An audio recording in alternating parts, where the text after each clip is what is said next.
عالمی سطح پر رہن سہن پر آنے والی لاگت کا جائزہ لینے والے ادارے دی اکانومسٹ انٹیلیجنس یونٹ EIU نے دنیا کے مہنگے ترین شہروں کی فہرست جاری کر دی۔ برطانوی نشریاتی ادارے BBC کے مطابق EIU کے سروے میں اسرائیلی شہر تل ابیب کو رہنے کے لحاظ سے دنیا کا سب سے مہنگا شہر قرار دیا گیا ہے، جبکہ اس فہرست میں پیرس اور سنگاپور مشترکہ طور پر دوسرے نمبر پر موجود ہیں۔ رپورٹس کے مطابق اسرائیلی شہر گزشتہ سال کے سروے میں 5ویں نمبر پر موجود تھا۔ اس کے علاوہ پچھلے سال پیرس، زیورخ اور ہانگ کانگ نے EIU سروے میں مشترکہ طور پر پہلی پوزیشن حاصل کی تھی۔ تاہم اس سال دنیا کے مہنگے ترین شہروں کی فہرست میں زیورخ اور ہانگ کانگ چوتھے اور 5ویں نمبر پر ہیں، جبکہ نیو یارک چھٹے،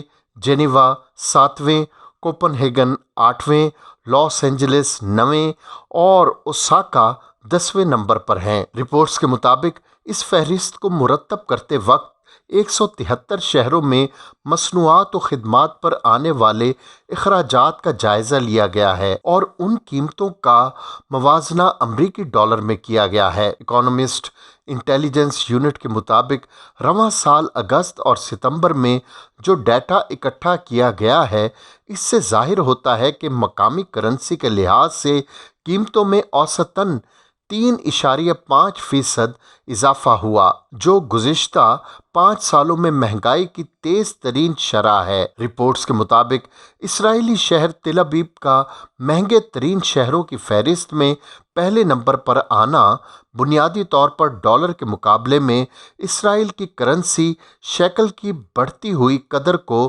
ظاہر کرتا ہے۔ EIU سروے رپورٹ میں مزید بتایا گیا ہے کہ تل ابیب ٹرانسپورٹ کے لحاظ سے دنیا کا دوسرا اور سیر و تفریح کے لحاظ سے دنیا کا چھٹا مہنگا ترین شہر ہے۔ اس کے علاوہ سروے رپورٹ کے مطابق شام کا شہر دمشق اس سال بھی رہائش کے لیے دنیا کا سب سے سستا ملک ہے۔ ایک غیر ملکی جریدے نے حال ہی میں سب سے زیادہ تنخواہ پانے والے صدور اور وزرائے اعظم کی تنخواہوں پر مبنی ایک رپورٹ جاری کی ہے۔ رپورٹ کے مطابق ان رہنماؤں کی تنخواہیں $2 لاکھ سالانہ سے $16 لاکھ سالانہ ہیں۔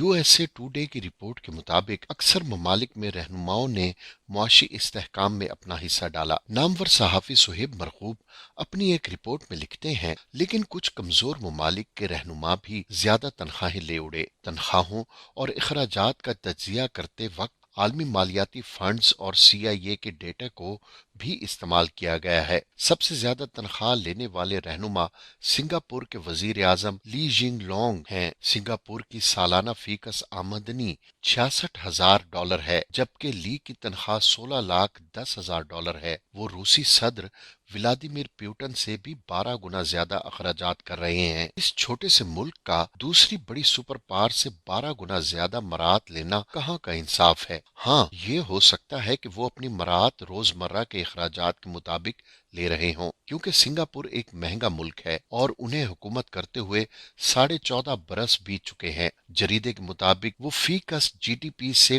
20 گنا زیادہ تنخواہیں اور مراعات حاصل کر رہی ہیں۔ اس کا کیا جواز ہے؟ بقول ٹرانسپیرنسی انٹرنیشنل کے اقتدار کے آنے کے بعد سے ملک میں معاشی انحطاط بھی دیکھنے میں آیا۔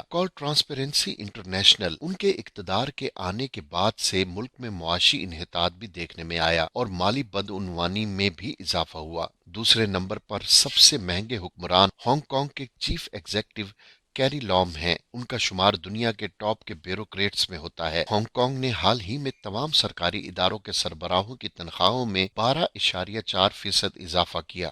وہ بھی اس اضافے سے مستفید ہوئے۔ سالانہ تنخواہ اور مراعات $5.68 لاکھ ہے اور یہ بھی فی کس آمدنی GDP سے 57 گنا زیادہ ہے۔ ان کے اقتدار کو 2.25 سال ہو چکے ہیں۔ سوئس کنفیڈریشن کے صدر اولی موور کی سالانہ تنخواہ اور مراعات $4.83 لاکھ ہے، جبکہ سوئٹزرلینڈ کی فی کس GDP $56,000 سے کچھ زیادہ ہے۔ وہ بھی دیگر صنعتی ممالک کے مقابلے میں کہیں زیادہ تنخواہ اور مراعات لے رہے ہیں، جبکہ 36 سے زیادہ ترقی یافتہ ممالک کی فہرست میں ان کا نمبر بہت اوپر ہے۔